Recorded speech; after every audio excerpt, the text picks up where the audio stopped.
Alright, good morning, ladies and gentlemen. Welcome to our first official podcast of the Culmination of Randomness. So, I am one of your hosts, Aeon Wraith, and your other host. Red Shadow. Thanks for sorry, that's you. You're good. You're Uh, good. Thank you for joining us this Sunday morning as Wraith and I discuss whatever happens to cross our minds. so, in our first episode today of the Culmination podcast, Shadow and I are going to try to discuss something that we're both really quite passionate about. It's a anime slash manga slash light novel called So I'm a Spider, So What? And so we're going to discuss that, and wherever that leads us, that's where we're going to go. So let's go ahead and start. I just want to start off before we get into the actual thing. I just want to say that this is a very good. This is actually probably one of my favorite light novels that I have read. Out of all the light novels that I've read, Hmm. Aeon Wraith introduced me to it. We were actually at the gym, and he was telling me about this light novel that he had read, and it was similar to another light novel that I was reading at the time. And he was like, "Hey, if you like that, you should check out this." And I absolutely fell in love with Spider, with Kumiko. Like, I love her personality. I Hmm. love her quirkiness. I love, the world that they're in and the skills that they get. To me, I just think that is so awesome. And we had been talking about this last week, actually, so I'm going to go ahead and bring it up real quick.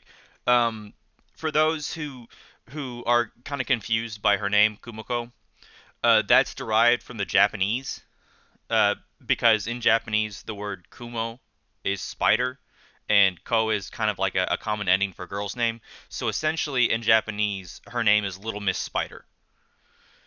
Um, so some people are like, if you're just seeing the English version and you're like, well, why are they calling her this? Because one of the main parts is that you don't know who she is throughout this first several books, and so like, well, but she has a name. Well, that name really is only used just to talk about her by the author and the fan base. Right. But I'm going to agree with Shadow that this this series has definitely like captured my attention from the get go. Um, and I keep coming back to it. Like I've gone and read other series, but I keep coming back to it, especially because we've talked a little bit about how I would like to be, a writer, and I would like to write something similar to this because I like most of the tone, and the Hmm. way that it's Yes. told, simply because it's entertaining. Just everything she does is entertaining, even minute things that shouldn't be, you know, like just her Right. walking just a couple steps is told in an entertaining way. So how would you like us to really discuss this? Do you want us to go into like story beats? Do you want us to just go on memorable moments? Either way is fine with me. We can talk about memorable moments. I've got three or four that I mean, they were riveting scenes where I just, like, I couldn't put the book down. I just literally I had to keep reading. And like, there are many scenes that are like that. I am a little further than you, I believe, Hmm. as far as things. So I actually know a couple of things that you don't know. So I'll try not to go into any of those.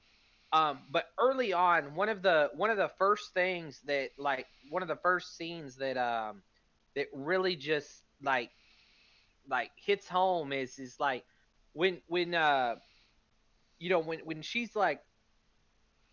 when she's first starting out, and she's running away from the very first. I guess we should put in here that if you have not watched this anime, or if you have not read this light novel, you should not listen to this podcast. You should go and watch this show or read this light novel and then come back Yeah. and enjoy the podcast, because from this point on, there's going to be spoilers galore. Oh yeah. Um, just FYI to anyone out there, we don't want to ruin it for you, because it is a very awesome work.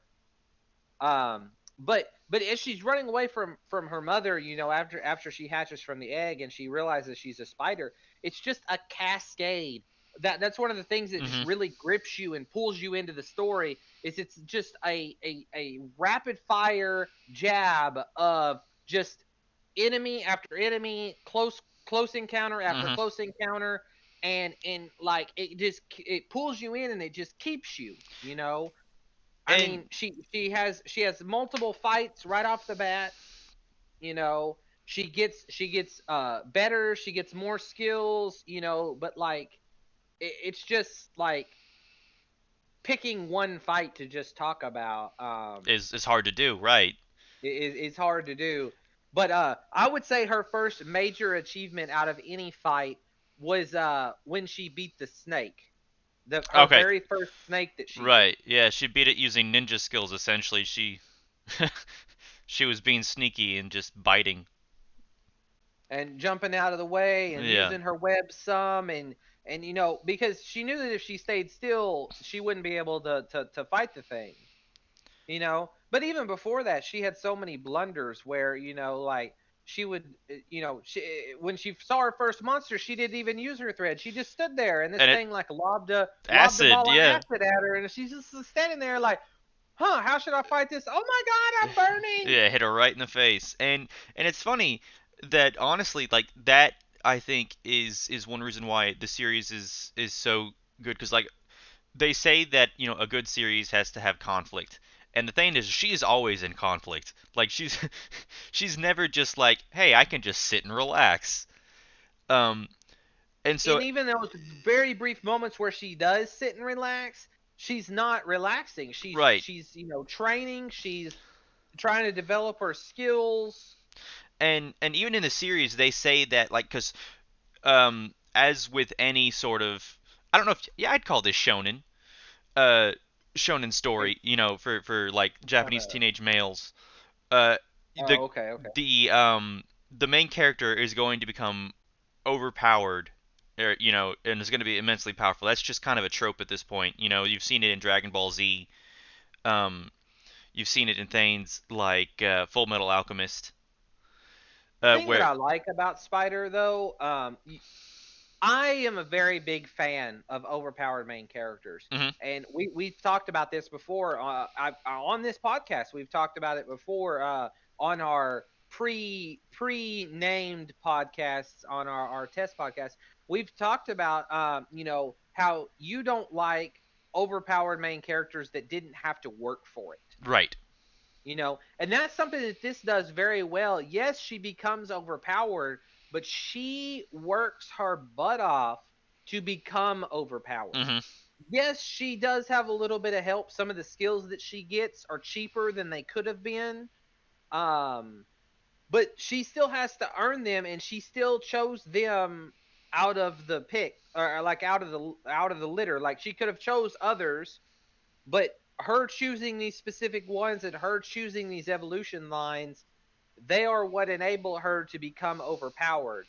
And it was all her. There was no outside influence. Because I'm gonna jump way forward just for a second, and then we'll go back to when she's hatching.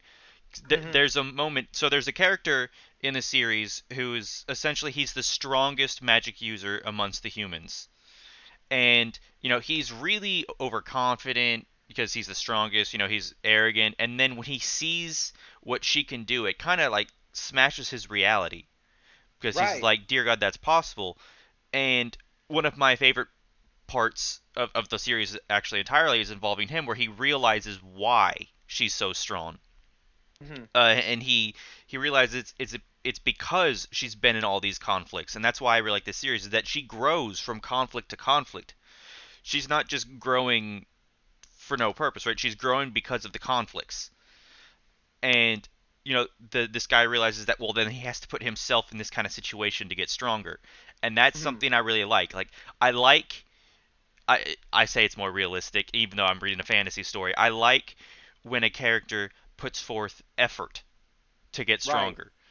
Like one, I don't like, as you were saying, when characters are just handed godlike abilities. That is frustrating to me.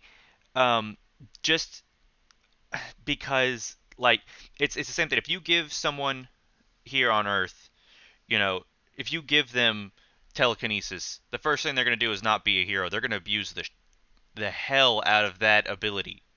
Yeah, they are. I mean, how could you not like you would have to have outstanding moral fiber, not I'm like you would have to be like a saint like human being Hmm. to not use it for personal gain.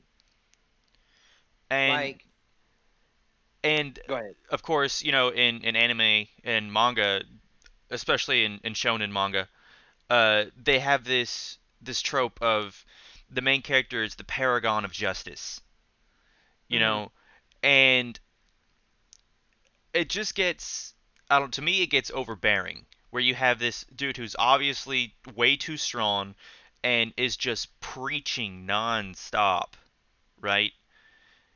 Right. Because that's just not how the world works. That's not how people work. Right. And so it takes me out of the story. But with Kumiko, everything she does makes sense. Like when she starts surviving, okay, well she's just doing this. When she decides to start training her skills, right? It's because she's like, well, crap, I don't want to die. Right. Um, and so she essentially starts finding ways to create skills without having to buy them, right? Like at the time that I think she starts doing this, she takes her thread and starts whipping herself Yeah. to get I don't remember if it was pain resistance or if it was just physical resistance, but she was doing that, and then she started discovering that you could do other things to gain these skills, which I thought was Mhm. really interesting, you know, because even though she has this knowledge because she's from Japan of like things that could be possible, which already make her kind of overpowered in this world, right? Because Right. she has ideas that most people couldn't even fathom. Like the very first time that she decides to cast earth magic, without the skill, which most people can't do. Right. In fact, I don't think, to be honest, the way that the light novel reads and from all you don't get a whole lot of perspectives from humans, Hmm. especially not humans that are older and wiser to the ways of magic. But I don't believe that there are any humans that have been shown so far that can use any abilities without using the skill, Hmm. especially when it comes to magic. They have to use the skill. Hmm. And I mean, there is some perspective later on, when she's out of the labyrinth, when she meets the vampire girl and her caretaker, Hmm. because her caretaker is often just flabbergasted by the things that Kumiko is doing, Right. because to most common sense people that shouldn't be possible, but And Kumiko it doesn't has. make any it Mhm. doesn't make any sense to them because it's not the way things are done. Right. And the thing that is special about Kumiko in the books, not only is she from Japan, so she has some of this knowledge, it's that she has been fighting for her life from the first minute. Ever since Right. she hatches, she is constantly fighting for her life, so she is pushing the boundaries of what is possible just to survive. I'm gonna make a parallel to another series real quick called "The Wrong Way to Summon a Demon King" or a Demon Lord, in which it's an isekai where someone ends up in the game that they're playing, sort of thing. Like he plays this MMO religiously, he's maxed out in all of his powers and everything. But one of the things that he discovers is different once he's in this actual world is everyone builds their class system the what he would consider the wrong way. So like he is an elemental mage. You use these super fire spells and stuff to take out waves of enemies. Hmm. Um, but for some reason, when he's actually in there, everyone picks the summoner class, which is the weakest class. But they pick that class because you're having other things fight for you so you don't die. Because it's a very strange mentality of I'm going to put myself in death's door to get stronger. Most people do not want to do that. They don't want to have that chance of dying. And so in Kumiko, you have a lot of these people that yeah, they train, but they don't go to the extremes that she does. Like for example, let's look at a appraisal, right? One of her first skills that she gets. Her first skill, Yeah, her like first the yeah, first skill she acquires with points. with points, right. Um the first skill that she gets, like they so it, the book jumps back and forth between her perspective and another reincarnation named Shun, because what happened is they all, their classroom got exploded and they got reincarnated. And Shun is, because of his Japanese knowledge, is like, oh, appraisal, that's going to be an overpowered skill. But when he's talking about it to the other humans, they're like, no, that skill is useless because it you can, in order to get it to a high enough level before it can do anything, your brain will essentially shut down. Well, Um, and it's kind of uh, okay, go ahead. especially once she levels that up, or not she levels it up, but she adds, the information stuff, because it's so much information at one time. Like her brain hurts, and so there's a point in there. I can't remember if it was from appraisal or if it was just from her perception skills, where she turned it on, and then just a massive amount of pain hit her, right? And she leveled up a pain resistance just in one go. And once that happens, I'm sure most humans were like, well, then I'm just not going to do that because I'm not going to do something that will possibly kill me. Right. And that's one of the things about Kumiko is that she's constantly pushing the limit. Like there's times it does have, the kind of game like health and stamina system, and she get or yeah, NP system and MP system. There's a time where she has excuse me, an ability that converts MP into life, and she actually loses all of her HP um, before, from a single attack, and most people would not even put themselves in that situation. And I think she does that multiple times, doesn't she? Yeah, after okay, so the skill you're talking about is Preservance, Yeah. and she gets that, and that allows her to convert. If she gets to 1 HP, she then uses SP or her MP as HP. Right. But because when this is a huge spoiler. When she maxes out her appraisal skill and she maxes out her detection skill, they form together to give her a wisdom skill. Hmm. And when she unlocks the wisdom skill, that gives her height of occultism, which basically pushes all of her magic stats through the roof.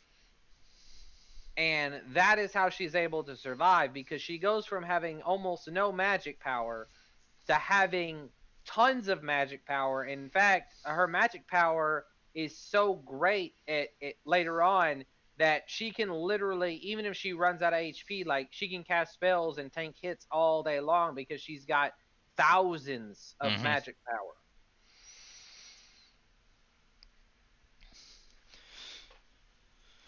And that's one of the things, like especially her skills are just interesting. Like every skill that you see, like actually plays a point. Like there's certain games that you play, right, where you'll have skills that really don't make much of a difference. Um, for example, if I'm going to use Skyrim, right, you have your smithing skill. Yes, you can use it to make armor and stuff, but everything you find is going to be stronger than what you make usually. So it's one of those things you just kind of don't bother with. Mm-hmm. And even the skills in her world where you'd think that they'd be the kind of thing people don't bother with, if you level them up enough, they start to do fantastic things. Mm-hmm. And it makes it so that each one has a usability, which is another reason why she's so strong when she has all of these skills because they all have usability. I can't remember exactly which title it is, but when you complete a certain set of tasks or you complete a certain goal, the system, which is what the skills are derived from, the system awards a title. One of the titles that Kumiko gets gives her hearsay resistance. Heresy. Heresy is it's basically a resistance from attacks that directly affect the soul. Right. Okay, that is what allows her to use detection and appraisal without any regards after she levels up her heresy. She Resistance. levels it up Hmm. so high that she is able to do those things without attacking her soul. That headache that she's getting is literally the skill attacking her soul because it's using that much mental power. Hmm. And most humans can't do it. Even one of the best magicians, you were talking about him just a minute ago, one of the best mages in the whole land, his appraisal skill is only level 8. And he's, at the time that you learn what his appraisal skill is, he's been a wizard for 40, 50 years, Hmm. dedicated his life to using spells and skills and leveling up appraisal for all these years, and his is only like level 8, maybe level 9. Right, and for comparison, Kumiko maxes out her appraisal skill within a couple months. It's within the first year for Yeah, sure. and that's just because she's going full steam at all time. You know. Yeah. Well, and she's constantly appraising stuff. Yeah. And it goes up really, really high after she gets the pride ability. That pride ability, I would actually say, I mean, we are doing spoilers. That pride ability, I would say, is the main reason why she was able to become overpowered. Without that, she would not have been able to. She could have, but it would have taken a lot longer Hmm. because pride gives a huge boost to all skill related. I say experience, but it's not really experience. But Yeah. all skill related um like experience is boosted. So like that's how she's able to, like, when she finally gets pride, she's like, I wonder, maybe like this other skill is like, maybe if I just think really hard, and she thinks really hard about something and she gets the concentration skill. Right. Well, she could have got that eventually, but because of the effects of pride, she was able to get it that much faster. And not only that, but all of her skills she can level up like that. So like just running around, she gets her speed to increase. Just like running, like lifting weights, she starts lifting up rocks and stuff like that to make her strength go up. At one point, she starts getting access to evil eyes, Hmm. which are different eyes that she can get that have different effects. And one of the ones she takes is Heavy Evil Eye.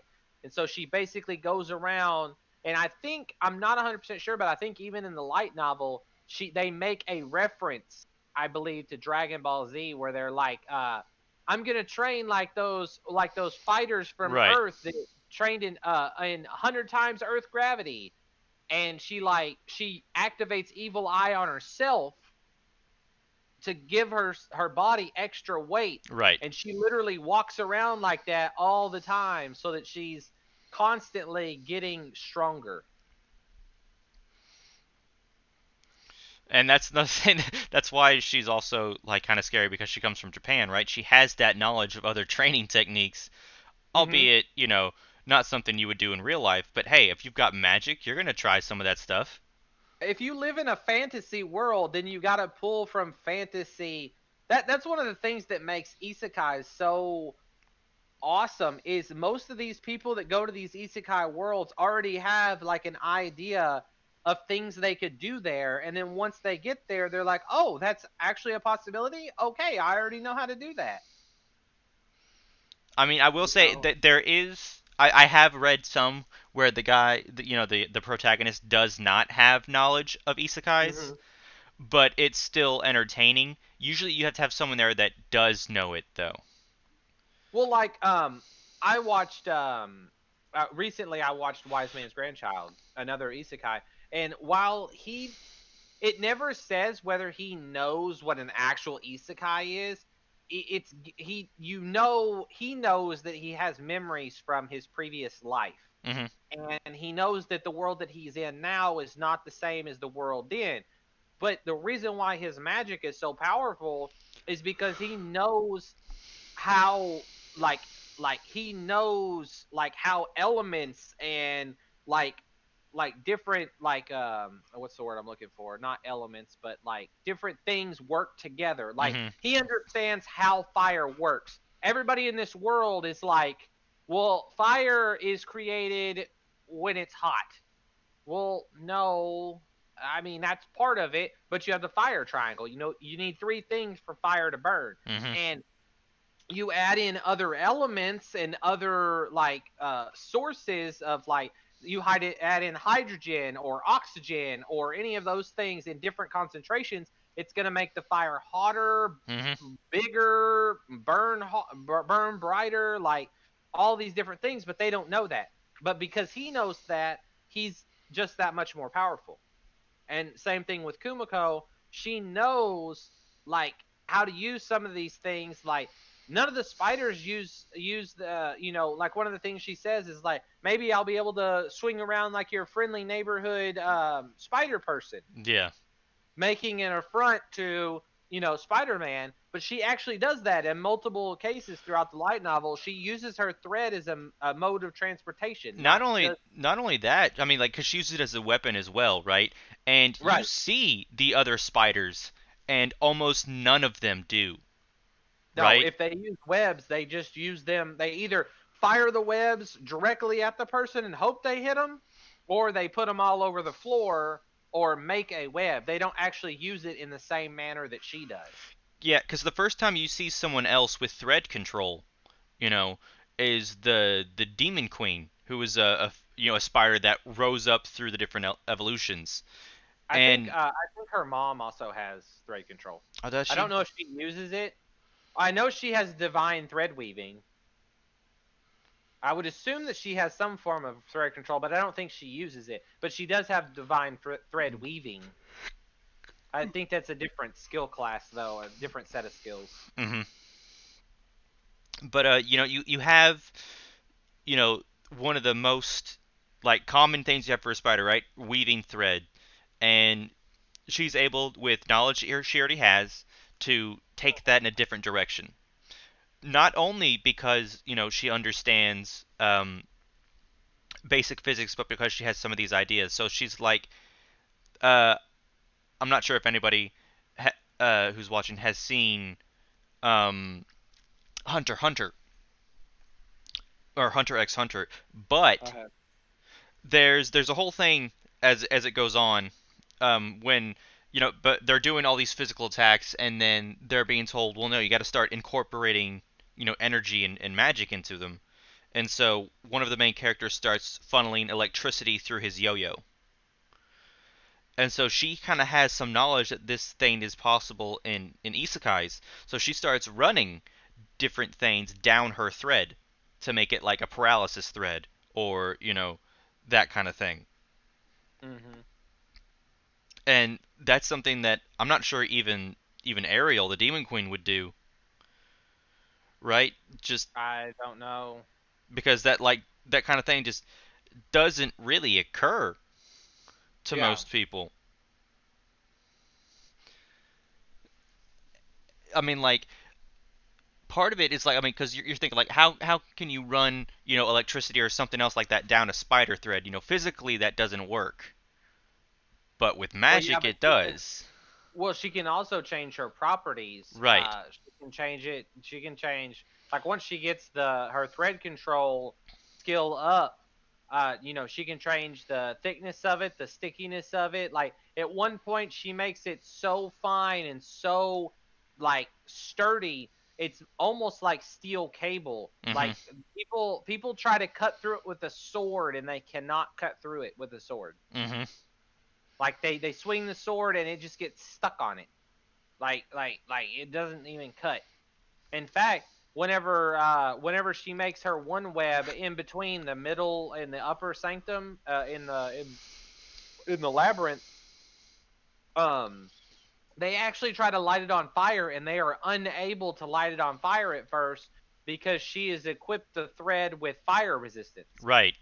And it's not until the mage, the super strong mage, tries a stronger fire spell that he finally gets it to catch. But then once it catches, it burns it all up because it's highly flammable. It's just like it was flame resistant, but once it was on fire, like it was done for.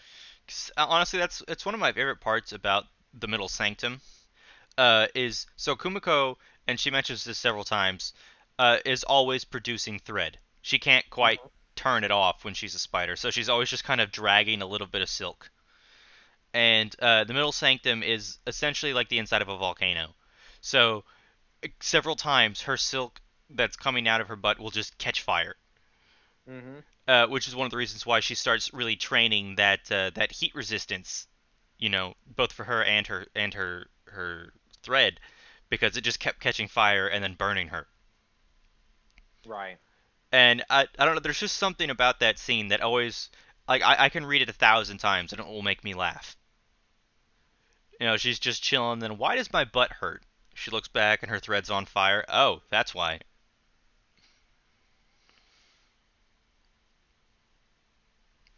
But so we've talked, a kind of little bit about, the different how why Kumiko is, as strong as she is later on. Um, I'm gonna go ahead and see if you have any. Are there any kind of grievances that you have, or things you wish had happened that did not? Hmm. I mean, me personally, I really liked the story as is. Um, I really like the story as is. I was trying to think if there were some things that I wished were a little different, but as far as she's concerned, I really like the story as it is. I really wouldn't add or take anything away. Um, Maybe some more details on some of the skills that she gets, or maybe like other ways that she uses some of the skills. Because like there are some skills that she gets, but then you never hear about them again because they don't really come up because they're not big skills. They're Right. like little skills, and it would be interesting to know like because the way that she is and the way that she levels things, she levels everything. Like no skill is too small for her. She levels everything. Hmm. So it would be kind of interesting to see how she but like we were speaking off the podcast, she gets an ability called parallel minds. And when she has this ability, you're only really given privy to basically parallel minds is an ability that allows her to have multiple consciousnesses in her brain. So she's got one. So at first, when she splits into two, she has one that becomes information brain and one that becomes body brain. And Hmm. the body brain is tasked with moving the body and eating, while the information brain clearly just thinks, doesn't even pay attention to what the body brain is doing at all. The body brain works separately from the information brain. Well, when she gets a third one and then later on a fourth one, they become magic brains and they Hmm. are focused on magic solely. That's all they think about. Information brain is still focused on information. And while so you are treated to mostly, except for in fights and other scenes, you're just treated to the body brain. So you see what she's doing, how she's moving around, you see her interactions when she's talking to the other minds, but you don't really see what those other minds are doing. But you find out later on that those other minds, while they're moving, are researching magic, using magic, doing stuff like you at one point you find out that one of them's just been casting the same spell over and over and over Hmm. and over again in order to level up one of her abilities. I think it'd be awesome if you got a little bit of more insight into some of the skills that she has leveled up. Hmm. Yeah, because there are, especially when it comes to some of the magic skills. Like I wish I'd see more. Mm-hmm. Like abyss magic, right? And Yeah. like because there's the thing about these magic skills is that you have different spells as you get to different levels. Hmm. And really we only see specific spells. Right. When there's always a spell for each level, and I'm just curious to see what they all do. Well, yeah, because like when she gets the height of occultism skill, she gets all of the abyss magic. She gets abyss magic level 10. Right. So she has all of the abyss level spells. But when she uses the first one, it is so powerful and so creepy to her that she's like, okay, I'm not going to use those anymore. Yeah. And so she doesn't use those anymore because I guess because they're too scary for her. It's kind of Hmm. like when she used uh, detection for the very first time. It hurt, and so she was like, "Okay, I'm not going to use that anymore," and she just turned it off permanently until way later on. Like it was off for like a month or two, Hmm. maybe even 6 months, because she got it and then realized that she was not strong enough slash didn't have the mental capacity to use it. And every time she turned it on, it went up a level. Yeah. Which That made was even which before. made it stronger and worse. That was even before she got pride. Yeah. But overall, it's a really good book, and I really wouldn't change anything as of right now. But I'm still reading. I'm not sure how many. Do you know, Rafe, how many light novels are out in the Japanese? 14. 13 to 14. 14, Hmm. 13 or 14 so far. Yeah. So it's popular enough that like I don't really know a whole lot about the translation schedule, but to me it seems like usually the JP light novels are anywhere from 5 to 10 ahead of the English translation at all times until it's done, Hmm. right? Well, uh so I'm a Spider, so what is like the 11th English translation is about to come out, and you're telling me there's only like 13 or 14? They've been going hard the past year. In fact, when I got back from Japan last year, right? I got back in January. I had up to book 11 that I had bought, and at the Uh-huh. time, I think they had only translated up to 7, which means that in a single year, they translated 4 or 5 books. What's crazy is I think I told you about this the other day. I was on Crunchyroll and I was looking and I watched the ninth episode of So I'm a Spider, So What, and I thought it was kind of crazy that they haven't even finished the first season in Japanese dub, Hmm. and they've already got one, two, three, four, five, 6 other languages Hmm. that they are dubbing it in, and they've got 3 episodes for every single one of those. Like that is one of the most translated animes that I have seen in a really long time, Hmm. especially that quick. There's 9 episodes out in the original Japanese, and they already have 3 episodes in all those other languages. And I mean, like, Like it's so it's one of those things like the anime had been in the works for like two or a three long time. years. Um, and so because I remember being really excited for it. I haven't watched it as of yet. Typically I wait until the season's done and then like I binge watch it. Um, Hmm. and I'm also waiting for it to be done for the season so that I can hear whether or not it did justice to the source material, because there's Yeah. too many times like I get really excited about an anime for a light novel I love like Konosuba or Slime, right? I get Hmm. really excited for it and the anime comes out and it just to me it feels like it trashes on the original.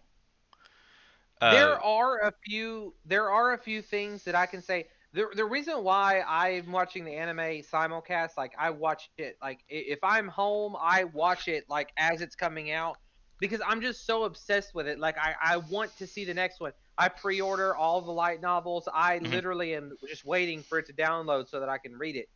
Because I have them all. I've pre-ordered like the last five of them. I have number 11 pre-ordered. I'm just mhm, waiting for the 23rd. It comes out on the 23rd of this month, and I'm just ready to read it. I mhm, know that Kumiko is probably not going to be in this one, or if she is, it's going to be very, very small part because it's going to cover Julius, Shun's older brother.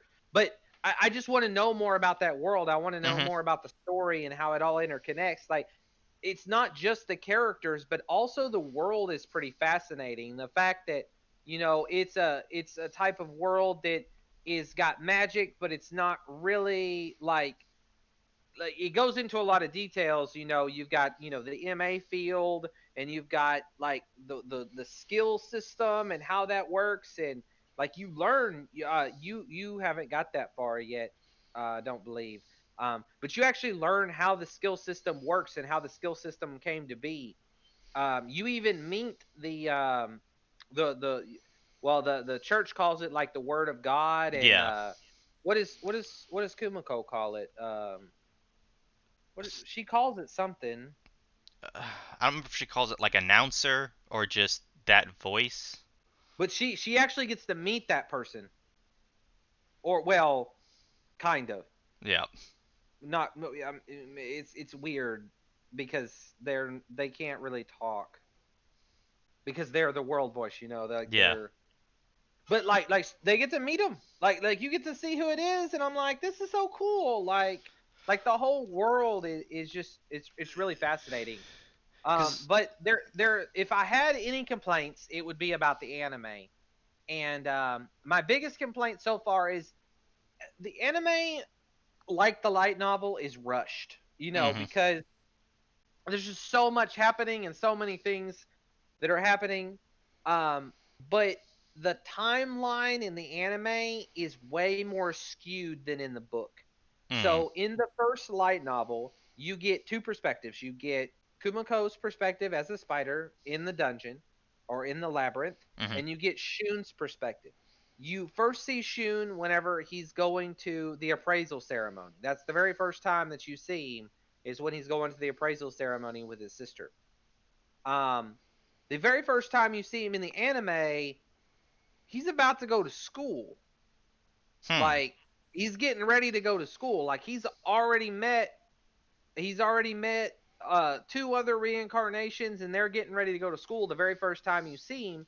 And so they've jumped that timeline forward quite a bit and not giving you that backstory. But their Kumiko's timeline is pretty good. There's a few discrepancies. I'd have to reread the light novels because I think that there might be a battle that's missing. Um, and another thing that I was really disappointed in, and it was actually you had asked way back at the very beginning of the podcast, you asked me if there was any scenes that stood out. I said the snake scene, and the second scene was where she almost dies for the first time, like actually almost dies for the first time, and that's whenever she gets stung by those two wasp bee like Right when monsters, she first falls and into the she's pit. got the huge gigantic gash in her back. Yeah. That's not in the anime. Mm. Cause like, Um, cause that scene is really interesting. Cause like, when she gets stunned and she's falling down, at the same time there's this massive earth dragon. And so she like kind of like crawls into a hole, and I think she stays there for a couple days. She just doesn't move. See, the crazy thing is, okay, so I've read that light novel like four times, Yeah. so I know that scene like so well because it's one of my favorite scenes because of the bees and her becoming almost near death. Yeah. But so she falls down the hole, right? The bees sting her once she's on the floor. Like Mhm. she's already on the floor of the pit. She gets stung once, then she gets stung a second time. Then that's when she crawls up under the rock and she starts to hide. Mhm. And then a snake comes out. and she's like, "Oh no, did the snake follow me down the hole?" But it's not the same snake; it's a different snake. And she's trying to hide from the snake, and the snake is like gets in a fight with the bees, Yeah. and then all of a sudden, the snake is just gone, eviscerated by the Earth Dragon. Yeah. But the way that it plays out in the anime, the she is falling and the bees are like flying around, and then the Earth Dragon is there and blows the bees away and the snake away, and she gets thrown up into the like up underneath the rock and starts hiding from the Earth Dragon. But that's not really exactly what happened in the light novel. It was a little like the sequence of events was a little Yeah, because out of the alignment. the Earth Dragon unintentionally saves her. Yeah. And then after that when she's hiding, and the Earth Dragon's just staring her down like, "You come out, I kill you," and she's just sitting there Thing nonstop at like two, maybe one or two health points, right? I don't And even think the dragon realizes she's there the very first time. Cause see, the very first time he kills the snake and he eats the snake and he leaves. It's the second time that he like stares her down, and that's oh, when whenever he she's, yeah, destroys her. her He web destroys her ladder, web. whatever. Yeah. And then that's when she's hiding under the rock, cowering, and all of her stuff's like her fear resistance and her like inability to pass out resistance is going Yeah. up, Pain like fainting resistance. resistance. Yeah. Like that's because she's hiding under that rock, and the dragon's just standing there, and he literally knows she's there, but he's choosing not to do anything about it. Mhm. Which I You love, know, because I mean, you find out why later, right? right? Because they're very samurai like, they're very honor driven. Um, because like, one of my favorite moments actually doesn't have Kumiko in it. I'll be honest. It's later on when Ariel, the demon queen, is trying to find Kumiko, Uh huh. and so she goes to the labyrinth, and she's on the lower sanctum, and she's talking to the earth dragons about the little spider, and the earth dragons essentially give her the finger because Kumiko was able to prove herself in their eyes, which I love that scene because like you said, it really builds the world, right? So you Mhm. have this you have the monsters of the world, and you have this one subsection of monsters that has their own culture, which is just fascinating, right? Mhm. And they're honor bound, they're all about strength, and I wished I could have seen more of them. I mean, you kind of do as you get further along. You start to see more of the different types of dragons. Right. But that was just a really interesting thing to me. That they had seen the effort she went in to survive, and they actually had respect for her. Right. Yeah. You definitely get to see some more of the dragons. Like you get to see earth dragons, fire Hmm. dragons, the ice dragons. I think you get to see some quote unquote wind dragons, I guess. Yeah, in fact, I remember the Wind Dragon because he was like a typical Yankee, or like a typical delinquent. Uh, Yeah, yeah. yeah, They didn't have a real big part though. no, Like they were just they kind of showed up. I don't know. To me, honest, like that whole little scene with them and then showing up and then Pontimus and the yeah, whole like deal that to me seemed out of place with the rest of the novel. hmm, Like it makes sense because it ties in with everything else. It just doesn't really. It just doesn't really fit hmm, because you've got three huge enemies that are like they all decide to just come together right, at this one location.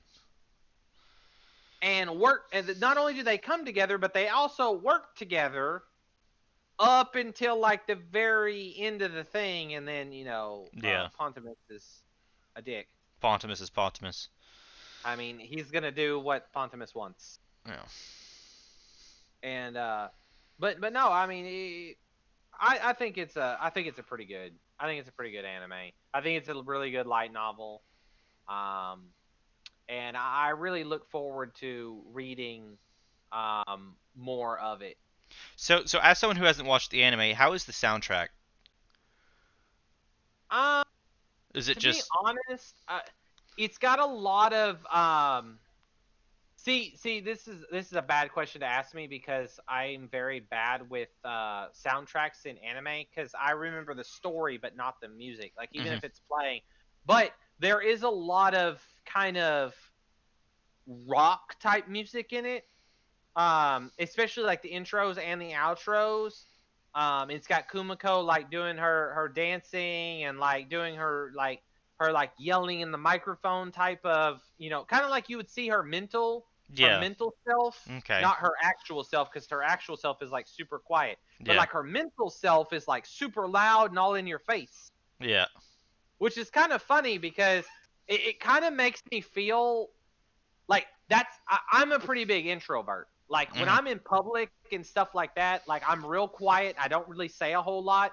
But like when I'm by myself, completely by myself, or like whenever like I'm in my head, like I'm all like yelling and jumping up and down and like all happy. But then when I'm in public, I'm just like I don't want to talk. I have no interest in talking. Please don't talk to me. Just keep do go on your way. And that's why I think I relate to her a lot is Hmm. because she's kind of that introverted. She like when people speak to her, she's like she doesn't say anything, not because she doesn't want to speak, but because she doesn't know what to say. Like, Yeah, and then like she might say one or two things, and then when people, start to ask her more questions, she gets irritated because she can't quite, communicate the right way. but um, but yeah, it is more like rock based, kind of like Dragon Ball Z was in English. Kind of that hardcore like driving like rock type music. That's how I think it is. Mm. Um, like I said, I'm really bad to ask about anime soundtracks because while I listen to music, to be honest, I can't even tell you like what it is. But I know the outro is that because I always watch the outro. Hmm. I always watch the intro too, but I don't really remember it as well. And what's sad is I watched an episode yesterday. If it wasn't like copyrighted, I would play some of the outro Right. just so you could get a little bit of a taste. But yeah, I don't want to. I don't want to risk no No, copyrights. it's fine. Because I was just curious as to whether the soundtrack elevates certain scenes. Um, Like, because it like you do have um, we've talked about this on the podcast before. Excuse me. The scene in Dragon Ball Z where Goku goes Super Saiyan 3 for the first time. That soundtrack really just elevates that whole scene. It takes yeah, it to another level. And I was curious if you had some stuff like that. I honestly, I wish I could tell you, but like I said, I've been watching them like every day when they come out. Um, I remember thinking that the soundtrack or the music was really good during the fights.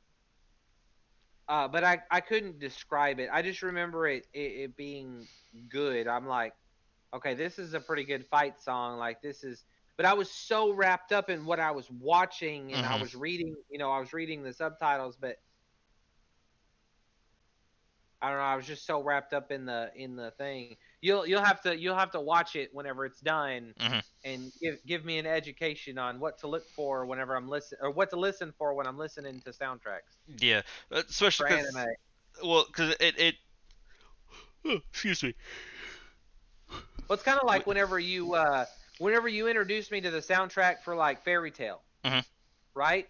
And I'm like listening to the songs by themselves, and I'm like, this is a really awesome song. Yeah. What? Where is this in Fairy Tale? And you're like, it plays every time the Fairy Tale people show up on the screen, and I'm like, it does. Yeah, that's the main theme. Like because I'm just so interested in the thing. I'm like I lose. Like I guess I'm just not hearing the music because I'm so focused on what's happening. Yeah, it's funny. It's funny you bring that up. Uh, because so I like the One Piece soundtrack. Hmm. But when I was reading it initially, before I had ever seen the show, I would read it along to the Fairy Tale soundtrack. Hmm. And there were certain scenes where some of those songs went perfectly. And so when I hear those songs, I actually think of One Piece rather than Fairy Tale. That's cool. Because like, when you have when it comes to music, when you have the right mood for a Hmm. song, like I said before, it really does change the scene. It makes it so much more, or it can kind of Right. hamper it. Like, for example, you don't want some blasting rock song playing Yeah. when someone's dying in an anime or in a book, because it's just what are you doing? Yeah. No, like when I watch movies, like movies, I I think the biggest thing for me is I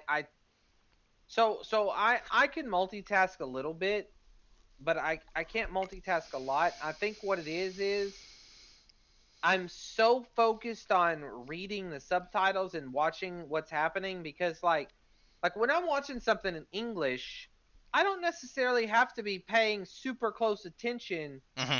to anything other than what's happening on the screen and what I'm hearing because I'm listening to hear what they're saying, but I'm also like watching what they're doing. But when I'm reading the subtitles and trying to watch it, I think my brain is so focused on not missing anything and reading everything that I kind of block the sound out. Mm. Because even sometimes that when I'm watching Japanese anime, like I'll be watching for like 20 minutes and I'll be like, do I even have to say, oh, okay, yeah, no, I can hear Japanese. Okay, yeah, no, I'm listening. Hmm. But like if I try to like listen to what they're saying and I try to read it at the same time, like I don't know. There's just it's like some kind of like correlation problem in my brain. It like starts like then I'll be missing words and I'll be like, nah, I gotta go back and I don't know. Maybe I'm just I don't know. Maybe I'm just weird. Well, I mean I know I'm weird, but maybe I'm more weird than I thought I was. But I would definitely say, like, if you've not delved too deeply into the isekai genre, uh, So I'm a Spider, So What is a great start. It Yeah. I mean, it may be that, that's the highlight, because I mean, it's one of my favorites, definitely. But Hmm. it shows you kind of what can be done right. Right. Um, and so I'm hoping more of those, those light novels do get a wider audience. For example, there's another one that I really like called The Wrong Way to Use Healing Magic. Um, Hey, you told me about that. mhm. Where the basic plot is, I don't think he's in like one of those people who's knowledgeable about isekais, but he gets summoned to another world with two other people, and those two people are heroes. Like they have the hero skill, they're all this stuff, and he doesn't have much, but when they check his magical alignment, he's a healer. Uh, and so the country's top healing magician shows up and says, I'm gonna take you under my wing. And the way she teaches him to use healing magic is to constantly heal his body and overexert his physical force. Because when you're doing things at that level, your muscle fibers are tearing. She's like, just heal those and keep going. And so that's why it's called the wrong way to use healing magic, because he's not using it to really heal other people. He's using it to make himself a better fighter. And that's another one that goes into how the magic works, and I think it's really interesting because I am a big fan of what's called hard magic systems, which are magic systems that have a set, concrete rules that always happen if you do a specific thing. Where Uh-huh.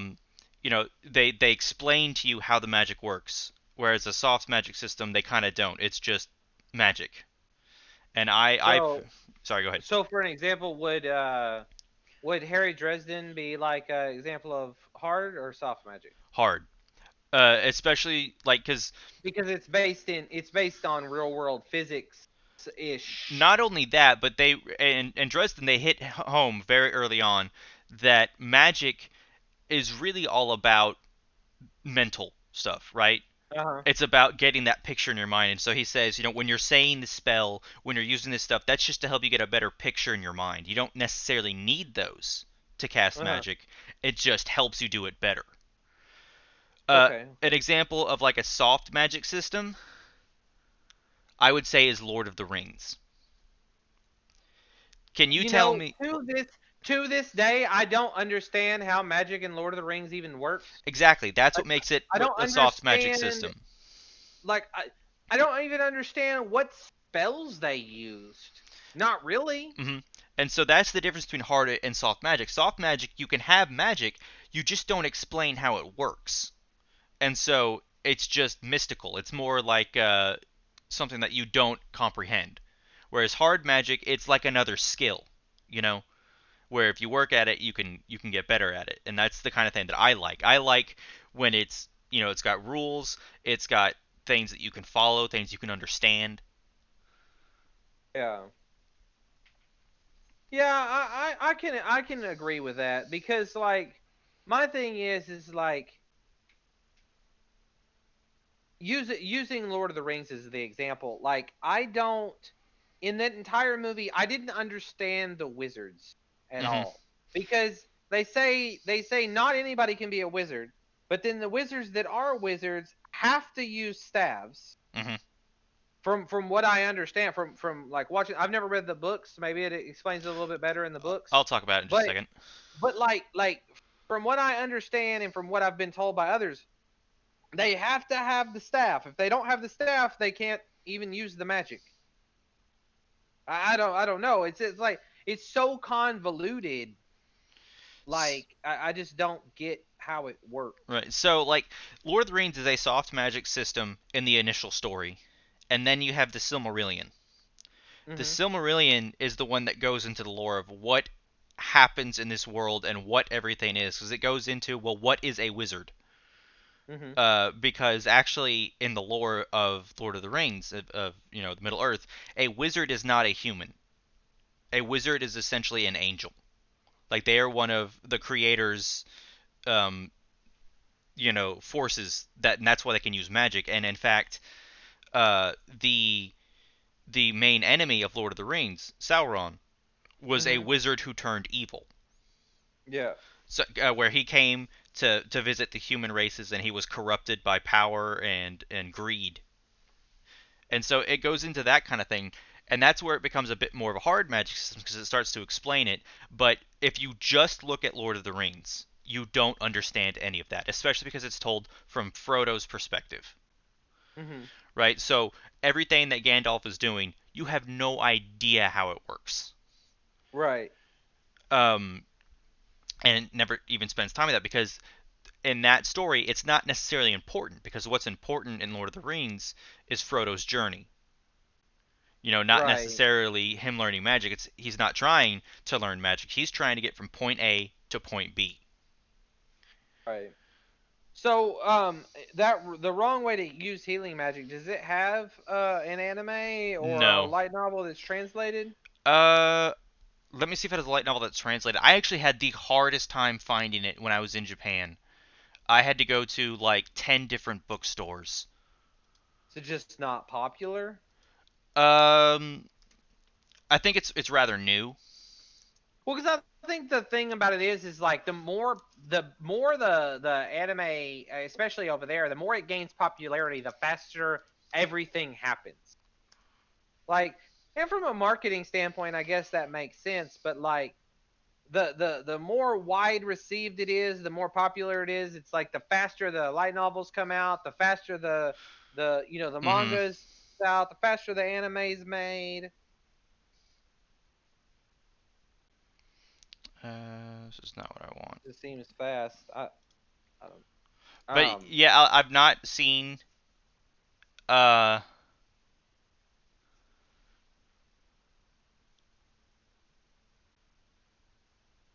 nope, that's not it. Okay, it does not look like it. No. Is there a manga? Oh wait, I didn't want that. Get rid of that. Okay, there is a manga. My anime list. Let's take a look at my anime list and see what they say. I mean, it's not rated too badly. It's rated 7.5. Well, uh, Any other thoughts on Kumiko? So I'm a spider. So what? For today's podcast. Let me think. Not really. Like you said, like I'm pretty pleased with how the story's going, and I just like the general world. Right. Because like Right. I'm very curious, to see other other kinds of, not necessarily just monsters, but like other evolution trains. You know. Yeah. Yeah. That is one thing that I wish that they would touch on a little bit more in the light novel is like, but I get the sense that like you get to see the spider's evolutionary tree, Hmm. and there's only one spider type that's not on the evolutionary tree anywhere that I'm aware of, and that's the Oh yeah, the that's true. Yeah, puppet I have not terratech. seen that. Yeah, So they may be a special, I think they're like because the they might be see they might not be on the evolution tree because the things that are on the evolution tree are only things that evolve from a lesser terratech. right. If the puppet terratechs are born like that, right? Well, because like the If Ariel lays a special egg that hatches into the puppet terratechs, then there would be no evolution because that's what they are. right, because like when you think about their size, right? The small lesser pterodactyl is the size of a Hmm. dog. The puppet spiders are the size of a regular spider here on Earth. Yeah, And that's like just a they're really tiny. yeah, that's a major size difference. So it's impossible for a lesser pterodactyl to probably condense that much into that kind of spider. So And I think you're right about that. Faye, who? Yeah, yeah. I'm not 100% sure, but it may be just a special ability that she has, right? Hmm. Because you actually learn about an ability that Kumiko gets later on, and it makes it more believable that that is. But you don't know about that yet, so I'm not gonna give you any spoilers Well, because on that I particular could thing. see maybe Ariel using like some sort of administrator rights to create it, right? I think it's just a special type of egg laying. Ah, Like she has her normal type of egg laying, and then she's got a special type of egg laying. And like I said, you'll get there with Kumiko. Although hers is a little different, not really egg laying. Very interesting, oh but yeah, I it's see. egg laying, but it's not egg laying. Yeah, I can see It's where you're coming from. Yeah, not a spider anymore. yeah, So I mean, you knew that. You knew yeah, she wasn't. I mean, she's a spider, but she doesn't have a spider body. yeah, So if she doesn't have a spider body, how can you lay spider eggs? I'll let you mold that over. yeah. But no, but it would be interesting to see some of the Earth dragon like evolutions, like where they start out. You know, you see Faye as a little dragon, Right, and then she and transforms see a into a light couple. dragon. Right, but then she changes because of the hero title that Yeah, Shun gets, and so she's not even an Earth dragon anymore. And like there's like a bunch of different types of earth dragons, a yeah. bunch of different types, because you don't I don't think Kumiko sees the same earth dragon one time. They're all different. Yeah, they're all different body types. There's like a stocky. There's a long one. So it makes me wonder if maybe they don't just pick traits or pick attributes that they want, and then their body transforms of its own will. Mm. Because she sees those two that are together at one point, and I don't remember what their names are, but one's like super defensive, and the other one's like super attack, Yeah, and they work as a team. Like the attack one comes out, attacks real quick, and hides, and then the defense one sucks up all the hits, and then the attack one comes back out, and they work as a team all the time. yeah. So it would be interesting to see, and they're not and dragons and spiders are not the only two type of monsters in this world either. Mm-mm. Yeah, because I mean, like Um, any of the stuff that's in the upper stratum, right? You could see transforming into other things. It would be really interesting. yeah, what's a final snake evolution? Is it only got two? Are there more after that? What Yeah, about the monkey things? They only have two? Like, what about the frogs? Do they only have two? they have You some know, Naruto ass, ninja frogs. we got the you got like in the middle sanctum. It was a little more. You had the seahorses, they evolve into the catfish, and the Yeah. catfish probably evolve into dragons, and then the dragons evolve or worms, and then the Yeah. dragons, because they have similar abilities, so it's not impossible to say that the seahorse could become a dragon one day. Right.